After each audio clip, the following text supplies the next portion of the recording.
حضرت ابراہیم علیہ السلام کو موحد اعظم بھی کہتے ہیں۔ حضرت ابراہیم علیہ السلام کو جد الانبیاء بھی کہتے ہیں۔ حضرت ابراہیم علیہ السلام کو ابو الانبیاء بھی کہتے ہیں۔ حضرت ابراہیم علیہ السلام کو ابو الضیفان بھی کہتے ہیں۔ حضرت ابراہیم علیہ السلام کو خلیل اللہ یعنی اللہ کا دوست پیغمبر بھی کہتے ہیں۔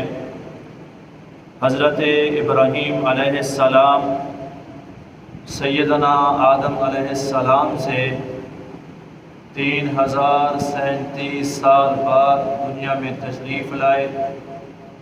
حضرت ابراہیم علیہ السلام حضرت نوح علیہ السلام کے طوفان کے بعد 1263 سال بعد دنیا میں تشریف لائے۔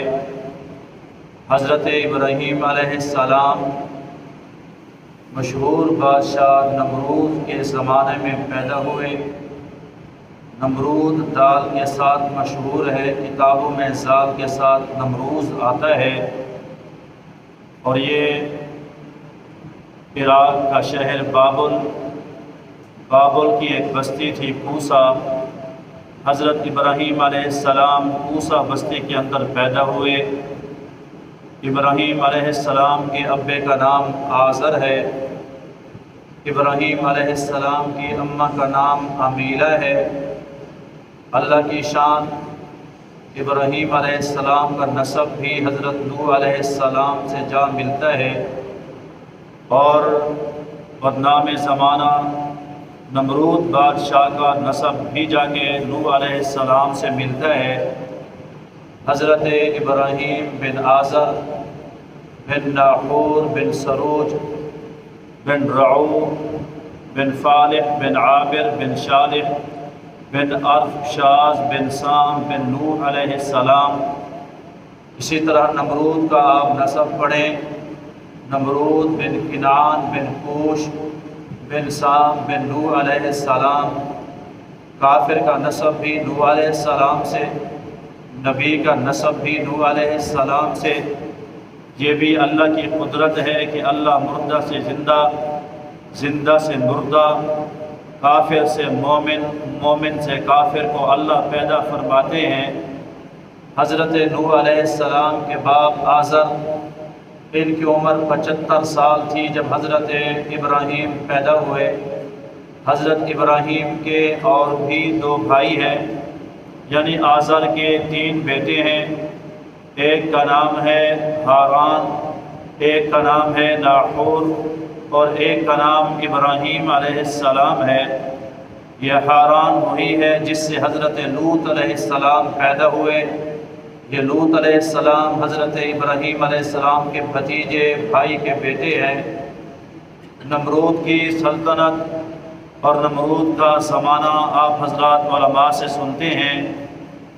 البدایہ والنہایہ کے اندر تصریحات موجود ہیں۔ 4 بادشاہ ایسے گزرے ہیں جنہوں نے دنیا کے اکثر حصے پر حکومت کی۔ 2 ان میں سے مسلمان ہیں، 2 ان میں سے کافر ہیں۔ کافروں میں سب سے پہلے نمروز ہے، کافروں میں دوسرے نمبر پہ بخت نصر ہے۔ یہ مجوسی تھا، اللہ تعالیٰ نے اس کو بنی اسرائیل کے اوپر قہر بنا کے بھیجا تھا۔ اس نے آ کر بنی اسرائیل کی اینٹ سے اینٹ بجا دی تھی۔ 80,000 بندوں کو ایک دن اس نے قتل کر دیا تھا۔ اس کے قتل عام سے سیہون پہاڑ سے کافی عرصہ خون کی ندیاں بہتی رہی۔ اس نے عورتوں کے کان چیر دیے۔ اس نے ساری بنی اسرائیل کا زیور اٹھا کے لے گیا تھا۔ لکھا ہے کہ 1.25 لاکھ بیل گاڑیاں بنی اسرائیل کے سونے سے بھر کر لے گیا۔ بیت المقدس کا نقشہ اس نے بگاڑ دیا تھا۔ پہلے نمبر پہ ظالم بادشاہ نمروز ہے جس نے اکثر حصے پر حکومت کی۔ دوسرے نمبر پہ بخت نصر ہے جس نے دنیا کے اکثر حصے پر حکومت کی ہے۔ اور 2 مسلمان بادشاہ سیدنا سلیمان علیہ السلام بن داؤد اور حضرت ذوالقرنین، قرآن میں ان کا بھی تذکرہ ہے۔ انہوں نے بھی دنیا کے اکثر حصے کے اوپر حکومت کی ہے۔ یاد رہے ظالم بادشاہوں میں سب سے پہلا نمروز بادشاہ ہے۔ لوگ کہتے ہیں جی فرعون بڑا ظالم تھا۔ یہ فرعون جس کا نام یہ ولید بن مصعب بن ریان ہے، یہ موسیٰ علیہ السلام کے زمانے کا ہے، اور موسیٰ علیہ السلام کا زمانہ ابراہیم علیہ السلام کے زمانے کے 700 سال بعد کا ہے، اور عیسیٰ علیہ السلام کا زمانہ سیدنا موسیٰ علیہ السلام سے 1400 سال بعد کا ہے۔ نبی کریم رؤوف الرحیم صلی اللہ علیہ وسلم کا زمانہ حضرت عیسیٰ علیہ السلام سے 650 سال بعد کا ہے۔ تو سب سے پہلا جو ظالم بادشاہ آیا جس نے اکثر حصے پہ حکومت کی، اس کا نام نمروز ہے، جو انتہائی بدصورت کریہ صورت تھا۔ یہ وہ پہلا بادشاہ ہے جس نے سر کے اوپر تاج پہنا۔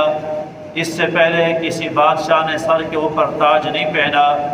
یہ وہ پہلا بادشاہ ہے جس نے آ کر الوہیت کا دعویٰ کیا کہ میں رب ہوں، مجھے سجدہ کرو۔ یہ وہ پہلا بادشاہ ہے جس نے آ کر ظلم و بربریت کو عام کیا، جس نے ہزاروں عورتوں کے پیٹ چاک کر دیے۔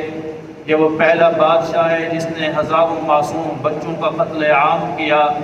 یہ وہ پہلا بادشاہ ہے جس نے زمین کے اوپر فساد برپا کیا۔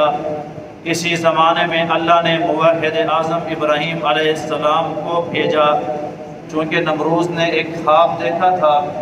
خواب اس نے یہ دیکھا کہ رات کو میں سویا ہوا ہوں، ایک ستارہ ابھرا، اس کی روشنی اس قدر پھیلی، چاند کی روشنی پر ستارے کی روشنی غالب آ گئی۔ پھر دن ہوا تو دن کو وہ ستارہ نکلا، اس کی روشنی ایسی بڑھی کہ سورج کی روشنی پہ غالب آ گئی۔ وہ اٹھا، اس نے سارے کاہنوں کو جمع کیا۔ کاہن وہ جو شیطانوں کی باتیں سن کر لوگوں کو سچی خبریں جھوٹی خبریں مکس کر کے بتاتے۔ اس نے جناب اس کے بعد نجومیوں کو اکٹھا کیا۔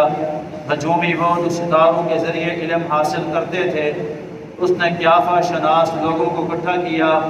قیافہ شناس وہ ہیں جو لوگوں کی وضع خطا کو دیکھ کر اندازے لگاتے ہیں، یا لوگ پہچان لیتے ہیں قیافہ دیکھ کر، مضمون خط بھانپ لیتے ہیں لفافہ دیکھ کر۔ قیافہ شناس بھی آئے، نجومی بھی آئے، کاہن بھی آئے، بڑے 14 کاہن وہاں جمع ہوئے۔ اس نے اپنی بات اور خواب پیش کیا۔ سب نے کہا نمروز بادشاہ کو کہ آپ کی سلطنت، پھر آپ کے ملک، آپ کے شہر، اسی بستی میں ایک بچہ عنقریب آنے والا ہے، اور جو آپ کی بادشاہت پر غالب آئے گا، جو آپ کی بادشاہت کو نہیں مانے گا، بادشاہت کو، وہ آپ کو رب ماننے کو تیار نہیں ہوگا۔ وہ بڑا پریشان ہوا، کیا کیا جائے؟ کہا جی ایسا کیا جائے مردوں عورتوں کو الگ الگ کر دیا جائے، تاکہ نہ مرد عورت کا ملاپ ہو، نہ ہی وہ بچہ ماں کے پیٹ میں آئے۔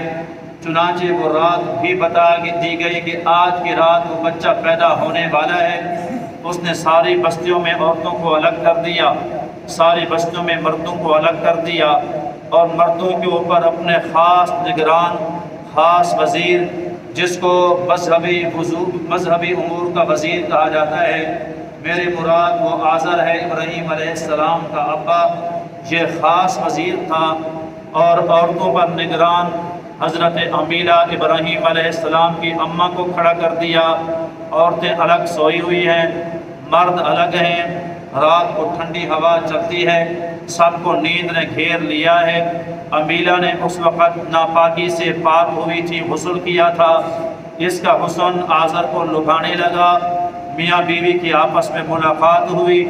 اللہ دنیا کو بتانا چاہتا تھا، اللہ چاہتا تو جیسے بغیر ماں باپ کے حضرت آدم علیہ السلام کو وجود دیا، اللہ حضرت ابراہیم کو بھی پیدا کر سکتا تھا۔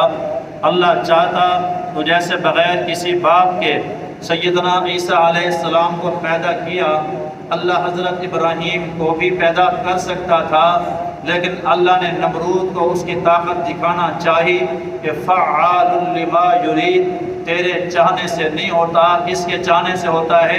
اللہ، میں رب اگر چاہ لوں، میں رب اگر فیصلہ کر لوں تو وہ ہو کر رہتا ہے۔ 3 سال ڈاکٹر ٹیکے لگاتے ہیں، عورت کو وقفے کی گولیاں دیتے ہیں، جی بچہ پیدا نہ ہو، 3 سال بعد اللہ ایک حمل میں 3 بچے کٹھے بھی دے دیتا ہے۔ یہ بچے دینے والا کون ہے؟ اللہ۔ بیٹی بیٹا دینے والا کون ہے؟ اللہ۔ ملاپ ہوا اور حضرت ابراہیم باپ کی پیٹ سے ماں کے پیٹ میں رحم کے اندر آ گئے۔ صبح سب نے کہا بادشاہ سلامت تیرے پہرے سارے بیکار گئے، رہ گا گئے، وہ بچہ اپنی ماں کے پیٹ میں آ چکا ہے۔ کہا کیا کروں؟ کہا پہرا لگا دو، جس عورت کا پیٹ کا ابھار زہر ہو فوراً اس کا بچہ قتل کر دیا جائے۔ چنانچہ ساری عورتیں جو بھی حمل جس کا زہر ہوتا وہ آ کر جیلوں کے اندر ڈال دیتے، سب کو جیل میں رکھا ہوا ہے۔ جس کا بچہ پیدا ہوتا ہے بچے کو سامنے زندہ قتل کر دیا جاتا ہے۔ کئی ماؤں کے لال تڑپے، کئی ماؤں کے دودھ خشک ہوئے، کوئی ماؤں کے روتے روتے آنکھیں پتھرائی۔ اللہ تعالیٰ نے جب چاہا تو ابراہیم کو پیدا کر کے دکھایا۔ اللہ نے امیلہ کا پیٹ ایسا بنایا اس کے اندر ابھار ہی نہ ہوا، جیسے عورت کا پیٹ بڑا ہوتا ہے امیلہ کا پیٹ بڑا ہی نہیں ہوا۔ 9 مہینے تک ابراہیم ہیں لیکن کوئی گائے نہیں، کوئی الٹی نہیں، کوئی پیٹ نہیں بڑھا، کوئی تکلیف نہیں۔ جب درد سے شروع ہوا، بچے کی پیدائش کی تکلیف شروع ہوئی، حضرت ابراہیم کی اماں امیلہ گھر سے باہر جاتی ہیں، ایک گھڑا ہے اس گھڑے کے اندر بیٹھ جاتی ہیں۔ ابراہیم پیدا ہوتے ہیں، ابراہیم کو وہاں سلاتی ہیں، اوپر جھاڑیاں دیتی ہیں، شام کو آتی ہیں، اپنے خامن کو ساری بات بتاتی ہیں۔ اولاد تو اولاد ہے، چاہے ماں باپ کافر کیوں نہ ہو، لیکن اللہ نے ان میں بھی اولاد کی محبت رکھی ہے۔ یہ راتی رات جاتا ہے، ابراہیم علیہ السلام کو ایک غار کے اندر جگہ صاف کرتا ہے، وہاں سلاتا ہے، اوپر بڑا پتھر دیتا ہے کہ کہیں شیر چیتا کوئی بھیڑیا آ کر میرے بچے کو کھا نہ جائے۔ حضرت ابراہیم علیہ السلام کی تربیت غاروں کے اندر ہو رہی ہے۔ میں آپ تربیت کرتے ہیں، 3 ہزار کے خشک دودھ کے ڈبے پلاتے ہیں، بڑی بڑی طاقتور توانائی غذا کھلاتے ہیں، لیکن بچہ سال کے بعد جناب بولتا ہے، سال کے بعد بچہ چلتا ہے۔ اماں حضرت ابراہیم کی اماں امیلہ کہتی ہیں جب میں جاتی ابراہیم کو دیکھنے تو کیا دیکھتی ہوں کہ ابراہیم بھوک کی وجہ سے رو نہیں رہا، بلکہ وہ اپنے منہ کے اندر ایک انگل دیتا ہے، اللہ شہد کا چشمہ جاری کر دیتا ہے، دوسری انگل اپنے منہ میں لیتا ہے، اللہ دودھ کی نہر جاری کر دیتا ہے، تیسری انگل منہ میں لیتا ہے، اللہ تبارک و تعالیٰ میٹھا پانی پلا دیتا ہے، چوتھی انگل منہ میں لیتا ہے تو اللہ دیسی گھی کی نہر جاری کر دیتا ہے۔ اللہ پاک جنتی کھانوں سے ابراہیم علیہ السلام کو پال رہے ہیں۔ میرا آپ کا پالنا اور ہے، میرے اللہ کی تربیت کرنا اور ہے۔ میرے آپ کے ہاں بچے پلتے ہیں تو سال کے بعد چلتے ہیں۔ حضرت ابراہیم علیہ السلام جنتی غذاؤں سے پلے، 15 دن کے بعد بڑے بچوں کی طرح دوڑتے ہیں، پھرتے ہیں، بھاگتے ہیں۔ اماں لے کر آئی تو کسی کو شک بھی نہ ہوا کہ حضرت ابراہیم ان کے بیٹے اسی سال پیدا ہوئے ہیں۔ وہ سوچنے لگے کہ یہ پہلے سے آئے ہیں، یہ پہلے سے پیدا ہو چکے ہوں گے، ورنہ ہمیں اس سال بچہ پیدا ہوتا جو چھوٹا ہوتا۔ اللہ نے فیصلہ سمجھایا، لوگو فعال لما یرید، میں رب جو چاہتا ہوں کر کے دکھاتا ہوں۔ میرا رب نے فیصلہ کیا تو ابراہیم علیہ السلام کو پیدا کر کے دکھایا۔ پھر اللہ نے بھی اسے گھر میں پیدا فرمایا کہ باپ بت گر ہے، باپ بت فروش ہے، باپ بت بیچنے والا ہے، بتوں کی عبادت کرنے والا ہے اور مشرک ہے اور خاص نمرود کا مذہبی امور کا وزیر ہے۔ لیکن اللہ نے اسی گھر کے اندر موحد اعظم جد الانبیاء، اپنے توحید کا ڈنگا بجانے والے نبی سیدنا ابراہیم علیہ السلام کو پیدا فرمایا۔ ابراہیم علیہ السلام تشریف لائے، قرآن کہتا ہے وَلَقَدْ آتَيْنَا إِبْرَاهِيمَ رُشْدَهُ، ہم نے ابراہیم علیہ السلام کو بچپن کے اندر ہی سمجھ بوجھ فراست فہم و فراست عطا فرمائی تھی۔ فہم و فراست کا مطلب یہ تھا کہ آپ شرک سے بچنے والے تھے، توحید کا سبق سمجھنے والے تھے۔ اماں کے ساتھ بیٹھے ہیں، چھوٹے سے بچے ہیں، اماں کو کہا اماں من ربی، میرا رب کون ہے؟ ماں نے کہا انا، قالت انا، بیٹا تیرا رب تو میں ہوں، تجھے میں پالتی ہوں۔ کہا پھر اماں پر رب کی، تیرا رب کون ہے؟ پھر ماں نے کہا میرا رب تیرا باپ ہے۔ پھر کہا یہ بتاؤ کہ میرے باپ کا رب کون ہے؟ قالت لہو نمرود، کہا کہ اس کا رب تو نمرود ہے۔ پھر آپ نے پوچھا مر رب نمرودا، نمرود کا رب پھر کون ہے؟ ماں نے کہا خاموش ہو جاؤ۔ فسکت ابراہیم علیہ السلام خاموش ہو جاتے ہیں۔ شام کا ٹائم ہوا، آزر آیا تو ماں نے امیلہ نے کہانی سنائی کہ تیرا بیٹا عجیب عجیب باتیں کرتا ہے، آج مجھے اس نے سوال کیا ہے، کہا کہ اماں میرا رب کون ہے؟ میں نے کہا میں ہوں۔ کہا پھر یہ سوال میں کرتا ہوں۔ پوچھا ابراہیم تو نے کیا سوال کیا؟ حضرت ابراہیم علیہ السلام نے بتایا کہ میں نے یہ سوال کیا کہ میرا رب کون؟ تو اماں نے کہا کہ میں ہوں۔ ماں سے پوچھا تو کہا میرا رب تیرا ابا ہے۔ میں نے پوچھا میرے ابے کا رب کون؟ تو کہا نمرود ہے۔ میں نے کہا نمرود کا رب کون؟ تو جناب ابراہیم کے ابے نے زور سے ایک تماچا مارا۔ یہ ساری کتابیں عرائس المجالس بیروت لبنان کی ایک کتاب ہے، اس میں بھی موجود ہیں۔ اسی طرح البدایہ والنہایہ علامہ ابن کثیر کی کتاب ہے، اس کے اندر کی تفسیر کے ساتھ موجود ہیں۔ حضرت ابراہیم علیہ السلام وہ واحد نبی ہیں جنہوں نے توحید کی خاطر بچپن کے اندر ہی آپ نے تھپڑ کھایا، لیکن توحید کا آپ نے نعرہ مستانہ نہیں چھوڑا۔ ہر جناب محفل کے اندر توحید کا نعرہ مستانہ بلند کیا۔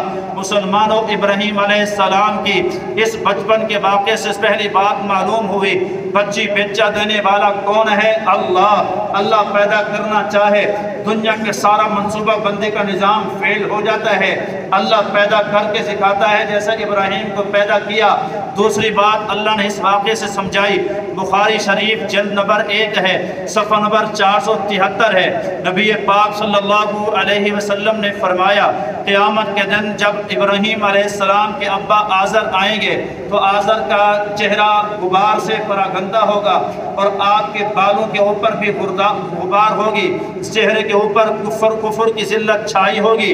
ابراہیم علیہ السلام دیکھیں گے تو کہیں گے الم اقل لک لا تعص، میں نے ابا جان آپ کو کہا تھا کہ میری نافرمانی نہ کر، آپ نے میری نافرمانی کی۔ لا الہ الا اللہ ابراہیم خلیل اللہ، میں نے آپ کو کہا تھا یہ کلمہ پڑھ لو، دنیا میں بھی کامیاب ہو جاؤ گے، آخرت میں بھی کامیاب ہو جاؤ گے۔ کلمہ نہیں پڑھا، دیکھو آج تیرا کیا حشر ہے۔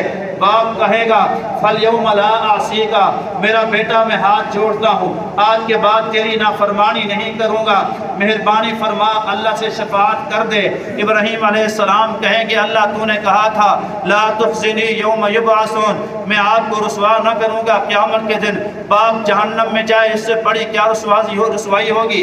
اللہ میرے ابے کو جنت کے داخلے نصیب فرما، معافی کے پروانی نصیب فرما۔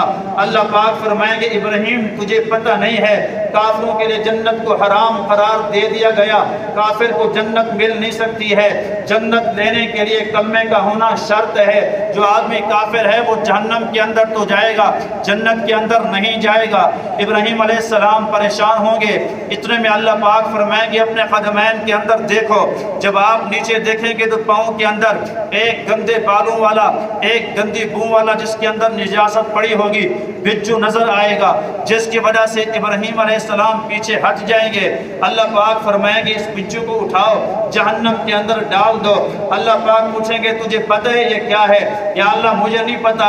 اللہ پاک فرمائیں گے تیرے ابے کو ہم نے بچو کی شکل دے دی تاکہ یہ جہنم میں جائے، میرے ابراہیم کو تکلیف نہ ہو۔ او مسلمانوں، باپ آزر ہے، بیٹا ابراہیم نبی، باپ آزر ہے اور پوتا اسحاق نبی، باپ آزر ہے، بڑ پوتا حضرت یعقوب نبی، باپ آزر ہے، جھڑ پوتا یوسف علیہ السلام نبی، اور جس کے توتے پوتے پڑ پوتے سارے نبی ہوں لیکن اس کے باوجود جنت میں نہیں جا سکتا۔ اللہ نے ہمیں ایک قانون سمجھایا، اللہ تعالیٰ نے اپنا ایک حکم اٹل سنایا، وہ کیا ہے؟ جنت جانے کے لیے جناب ایمان اعمال کا سکہ چلتا ہے۔ ہر ایک کو آج گدی کے اوپر جناب فخر ہے، کسی کو اپنے خاندان پہ فخر ہے، کسی کو جناب اعلی مرتبے پر فخر ہے۔ مسلمانوں، اگر ابراہیم علیہ السلام کا ابا بغیر کلمے کے اعمال کے جنت نہیں جا سکتا تو آج کا پیر، آج کا بے عمل پیر اپنی گدی کی بل بوتے کے اوپر جنت میں کیسے جائے گا؟ او مسلمانوں، اگر بغیر کلمے کے جاتا پھر نوح علیہ السلام کا بیٹا کنعان یوں طوفان نوح میں غرق نہ ہوتا۔ اگر بغیر کلمے کے کسی کی بخشش ہوتی، نوح علیہ السلام کی بیوی سامنے غرق نہ ہوتی۔ اگر بغیر ایمان اعمال کی بخشش ہوتی، لوط علیہ السلام کی بیوی گرفتار عذاب نہ ہوتی، اگر بغیر کلمے کے کسی کی بخشش ہوتی تو پھر ابراہیم کا ابا جناب جہنم میں نہ جاتا، اگر بغیر کلمے کے بخشش ہوتی پھر جناب محمد عربی صلی اللہ علیہ وسلم کا سگا چچا ہاشمی قریشی ابو لہب جس کے چہرے سے لاٹیں نکلتی تھی وہ جہنم کا ایندھن نہ بنتا، اگر بغیر کلمے کے جناب بخشش ہوتی پیغمبر کی سگی چچی ام جمیل وہ جناب جہنم کا ایندھن نہیں بنتے۔ اور مسلمانوں ایمان اعمال پلے نہ ہو پھر نبی کی رشتہ داری بھی کام نہیں آتی، ایمان اعمال اگر پلے ہوں پھر آپ پڑھو سیدنا بلال رضی اللہ عنہ کو جو حبشی ہے عربی نہیں ہے، جو کالا ہے گورا نہیں ہے، جو عجمی ہے عربی نہیں ہے، جس کے ہونٹ موٹے ہیں، جو کالا ہے رنگ کا، جس کو عمر بن خطاب کہا کرتے تھے ہذا سیدنا، لوگوں عمر کا سردار دیکھنا ہو پھر بلال کی زیارت کر لو، اگر وہ بلال آج دنیا کے اندر آ جائے خدا کی قسم ہے لوگ اس کے لعاب دہن کو لینا باعث سعادت سمجھیں گے، اگر وہ آج کالا بلال دنیا کے اندر آ جائے لوگ اس کے جوتے کی مٹی کو جناب آنکھوں کا سرما بنانے کو سعادت سمجھیں گے۔ کیا تھا؟ دور سے آیا نبی کا کلمہ پڑھا، ایمان اعمال پہ اترا، اللہ نے ایسا چمکایا، چلتا مکہ کی گلیوں کے اندر تھا، اللہ جوتوں کی آہٹ جنت کی حوروں کو سنایا کرتا تھا، ادھر فشانی نے تیری قطروں کو دریا کر دیا، دل کو روشن کر دیا، آنکھوں کو بینا کر دیا، خود نہ تھے جو راہ پر وہ اوروں کے ہادی بن گئے، وہ کیا نظر تھی جس نے مردوں کو بھی مسیحا کر دیا۔ اونچا کہہ دیں سبحان اللہ، اونچا کہہ دیں سبحان اللہ۔ سیدنا ابراہیم علیہ السلام کی پیدائش سے یہ سب سے پہلا سبق ہے۔ سہیوال کے ایک بزرگ تھے حضرت مولانا میاں جی فقیر اللہ صاحب رحمۃ اللہ علیہ، یہ حضرت شیخ الہند رحمۃ اللہ علیہ کے شاگرد خاص تھے اور امیر شریعت سید عطا اللہ شاہ بخاری رحمۃ اللہ علیہ کے بچوں کے استاد تھے۔ امیر شریعت فرمایا کرتے تھے او لوگو یہ سید زادہ یہ موچی کے بیٹے موچی کی جوتیاں اٹھانا پائے سے سعادت سمجھتا ہے، ذات کے موچی تھے لیکن اللہ نے دین کی وجہ سے ایسا چمکایا کہ سید ان کی جوتیاں اٹھانا فخر سمجھتا تھا۔ اصفہان کا علاقہ تھا، اصفہان کا ایک آدمی آیا بالکل حبشی کالے رنگ کا، بڑا محدث تھا، عظیم انسان تھا۔ اصفہان کی سرزمین پر اس نے پاؤں رکھا، ایک جم غفیر ٹھاٹھے مارتا ہوا سمندر اس کی زیارت کو آیا اور لوگ تھے اس کے ہاتھوں کو چوم رہے تھے، جوتا سیدھا کر رہے تھے، لوگ اس سے بات کرنے کو سعادت سمجھتے تھے۔ ایک سید وہاں سے مجمع کو چیرتا ہوا آگے آیا کہ اوے حبشی اصفہان کے حبشیہ تو آیا، لوگ تیری زیارت کو اتنا کٹھے ہو گئے، اتنا تیرا استقبال ہو رہا ہے، میں سید ہوں، مجھے کوئی لیف نہیں کراتا، مجھے ملتا کوئی نہیں ہے۔ کہا جی بات یہ اتنا ہے کہ آپ نے نانے کے دین کو پش پش ڈالا، آپ دنیا کے اندر بھی ناکام ہیں، میں نے آپ کے نانے کے دین کو سینے کے اندر جگہ دی ہے، اس دین کی روشنی باہر پھیلی، دنیا کے دلوں میں گئی، اللہ نے دنیا کے اندر بھی چمکایا ہے، آخرت کے اندر بھی اللہ دین کی برکت سے چمکا کے اللہ جنت کے داخلے نصیب فرمائے گا۔ ابن حبیب عجمی رحمۃ اللہ علیہ مشہور آدمی ہیں، مصر کے بزرگ تھے، بالکل یہ کالے سیاہ فام آدمی تھے، غریب آدمی تھے، لیکن لوگ سعادت سمجھتے تھے کہ یہ ہمارے گھر کے اندر قدم رکھ دے، یہ ہمارے گھر کا پانی پی لے، ہمارے گھر کا کھانا کھا لے۔ کیا تھا؟ اس نے نبی کے پاک دین کو سینے سے لگایا۔ مسلمانوں خدا را اس غلط فہمی میں نہ رہو کہ میرا بیٹا عالم ہے تو میں بخشا گیا، میرا بیٹا حافظ ہے تو میں سودی کاروبار کرتا رہوں میں بخشا گیا۔ اللہ کی قسم ہے ہر ایک کو اپنے اعمال کا حساب دینا ہے، اپنا ایمان اعمال کام آنے والا ہے۔ گدیوں کے اوپر فخر نہ کرو، سیٹوں کے اوپر، خاندانوں کے اوپر فخر نہ کرو، جس کے پاس ایمان اعمال کا سکہ ہوگا قیامت کے دن اللہ اسی کو کامیابی کا تمغہ نصیب فرمائیں گے۔ سیدنا ابراہیم علیہ السلام پیدا ہوتے ہیں، اللہ تعالیٰ نے آپ کو حکم فرمایا کہ جاؤ اور نمرود بادشاہ کے دربار میں میری توحید کا نعرہ مستانہ بلند کرو۔ حضرت ابراہیم علیہ السلام نے نمرود کے دربار میں کیسے پہنچے، کیا وجہ تھی آپ گئے اور کیسے آپ نے پھر توحید کا نعرہ سنایا، ہاتھوں سے کیسے بتوں کی آپ نے خدمت کی اور کیسے ابراہیم علیہ السلام کو آتش نمرود کے اندر پھینکا گیا، ان ساری تفصیلات کو انشاءاللہ اگلے جمعہ بیان کیا جائے گا۔ دعا ہے اللہ تبارک و تعالیٰ جو کچھ کہا سنا گیا عمل پیرا ہونے کی توفیق نصیب فرمائے۔ وآخر دعوانا ان الحمد للہ رب العالمین۔